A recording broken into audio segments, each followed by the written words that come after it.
안녕하세요. 팀TV입니다. 최근 베트남이 은퇴 후 가기 좋은 나라 베스트 10에 올랐다는 조사 결과가 나왔는데요.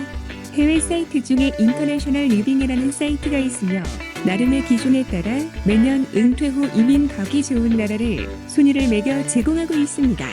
인터내셔널 리빙에서 은퇴 후 이민 가기 좋은 나라를 선정할 때 체크하는 항목들과 그 항목들에 의하여 뽑은 2021년 은퇴 후 이민 가기 좋은 나라에 대하여 알아보겠습니다. 먼저 인터내셔널 리빙에서 은퇴 후 이민 가기 좋은 나라를 선정할 때 체크하는 항목들은 영주권 취득 문제, 부동산 가격, 물가, 기후, 의료 시스템, 정부의 통치 정도, 적응 및 여가 생활, 은퇴자에 대한 혜택, 사업 및 취업의 기회, 국가의 발전 정도입니다. 이 항목들은 은퇴 후 이민을 생각하는 사람들이라면 모두 체크해야 할 사항들인데요.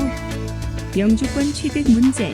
영주권 취득은 얼마나 쉬운지, 그 나라 외에서 번 돈에 대해 세금을 내야 하는지, 또 은퇴자를 위한 특별거주 선택사항들이 있는지 등을 알아봐야 합니다. 부동산 가격. 주택을 사거나 임대하는 것이 얼마나 쉬운지, 부동산의 가격은 어떤지, 부동산을 소유할 경우 재산세는 얼마나 드는지, 그리고 재산을 소유하는 외국인에 대해서 별도의 제한이 있는지 등을 알아봐야 합니다. 물가. 매달 얼마의 생활비로 살 수 있는지를 알아봐야만 합니다. 준비해둔 노후 자금이 충분한 사람이라면 물가가 아무리 비싸도 상관없겠지만 노후 자금이 빠듯한 사람들의 경우 그 나라의 물가는 중요한 체크사항입니다.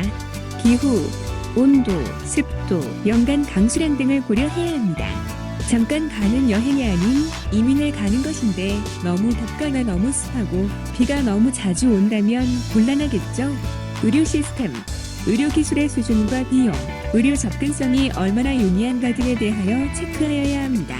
은퇴 후 중장년층이 자주 찾게 되는 노인성 질환에 대한 치료 및 수술 기술은 충분히 발전해 있는지, 비용은 얼마 정도 드는지, 한국 약국에서 쉽게 구할 수 있는 약들을 거기서도 쉽게 구할 수 있는지 확인해야 합니다. 정부의 통치 정도. 은퇴 이민을 고려하고 있는 나라가 지나치게 정치적인 지배 속에 있는 나라라면 자유가 보장되지 않을 수도 있습니다. 또한 코로나 같은 비상사태에서 통치력을 잃는 나라도 곤란하겠죠. 국가 시스템을 안전하게 유지하기에는 충분하나 지나치게 자유를 억압하지는 않는 나라, 그리고 생활하기에 안전한 나라라면 더 좋을 것입니다. 적응 및 여가 생활. 현지인들과 어울리기 쉬운지, 지역민들이 은퇴 이민자들에게 우호적인지, 지역 문화에 적응하기에 어려움이 있는지, 또 여러 가지 여가 생활을 즐길 것이 있는지도 고려해야 할 사항들입니다.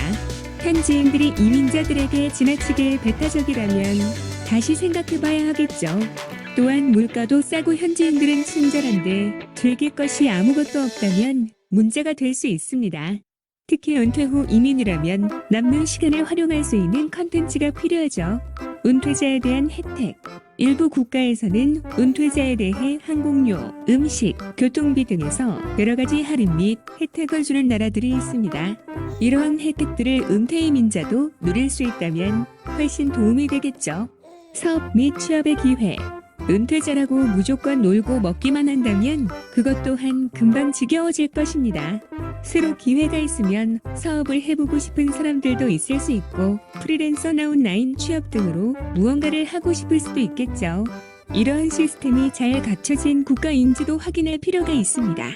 국가의 발전 정도, 인터넷 환경은 좋은지, 도로교통은 잘 발전해 있는지 등의 그 나라의 기술력과 생활 편의성 등도 고려해야 합니다. 물가가 싸고 아름다운 곳에서 전화 한 통 거하기 어렵다면 이미 익숙해져 버린 생활을 버리기 힘들 것입니다.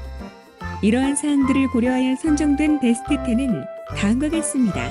코스타리카, 파나마, 멕시코, 콜롬비아, 포르투갈, 에콰도르, 말레이시아, 프랑스, 몰타, 마지막으로 10위의 베트남.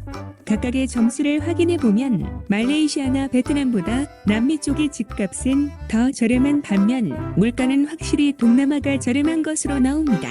또한 베트남의 의료 시스템은 프랑스와 같은 수준으로 평가되었네요. 베트남에는 많은 한인들이 살고 있기 때문에 한국의 의료 시스템도 많이 들어가 있습니다. 한국보다 비싸긴 하지만요. 10위에 선정된 베트남을 보면 이민자 혜택과 날씨, 비자, 국가의 발전 정도는 가장 낮은 수준으로 평가되었는데요. 공산국가이다 보니 비자와 이민자들에 대한 혜택은 어느 정도 이해가 되는 부분입니다. 또한 발전 정도는 무섭게 성장하고 있기 때문에 미래를 기대해 볼만한 것 같습니다. 의외로 공산국가인 베트남의 통치 정도가 높은 점수를 보였는데요. 여행 시 느꼈던 생각보다 안전한 치안과 꼭 필요한 경우가 아니라면 대부분의 자유가 보장되는 국가라는 것을 알 수 있는 부분입니다. 또한 물가는 가장 저렴한 것으로 평가되었네요. 여기서 오해하실 수 있는 부분은 외국인의 입장에서 물가가 저렴한 것이고 베트남의 인건비에 비하면 그리 저렴하지 않다는 것입니다. 이처럼 베트남이 은퇴 후 이민 가기 좋은 나라 베스트 10에 올랐는데요. 국제결혼 후 한국에서 생활하시다가 노후에 베트남에서 사시는 것도 괜찮을 것 같습니다. 실제로 은퇴 후 한국과 베트남에서 반년씩 살기 위해 계획하시는 분들도 계시고요. 이상 틈TV였습니다. 감사합니다.